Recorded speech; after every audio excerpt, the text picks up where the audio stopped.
ஜெயலலிதாவிடம் யதார்த்தமாக பேசக்கூடியவர். அந்த ஜெயலலிதா முதலமைச்சர் என்கின்ற அந்த ஒரு சாதாரண விஷயம் கூட அவருக்கு தெரியாது. இப்படி நம்ம சாதாரண பேசுவதை அதுதான் ஜெயலலிதாவுக்கு பிடித்திருந்தது. கள்ளங்கபடம் இல்லாமல் என்ன எதை பேச நினைக்கிறாரோ அதை அப்படியே பேசுவார். ஒரு முரட்டு உருவம், கையெல்லாம் மடிச்சு விட்டுட்டு. அப்போ இவர் தான் வெல்லமண்டி நடராஜனுக்கு அமைச்சர் பதவி வாங்கி கொடுத்தவர். ஓ ஆமாம்.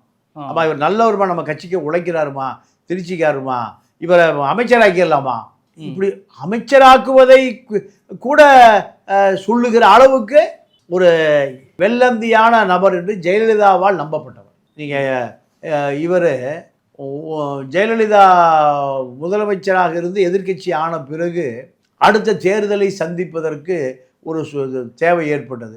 அப்போது எல்லாம் செலவு நீங்கள் பார்த்துங்க, தஞ்சாவூரை நீங்கள் பார்த்துங்க, திருச்சியை நீங்கள் பார்த்துங்க, சேனியை ஓபிஎஸ் பார்த்துங்க, நத்தம் திண்டுக்கலை பார்த்துக்கன்னு சொல்லுகிற பொழுது, அம்மா எங்கிட்டெல்லாம் பணம் இல்லைம்மா இப்படி அவர்களெல்லாம் சொல்லுகிற பொழுது, அம்மா அவங்க நிறைய பணம் வச்சுருக்காங்கம்மா,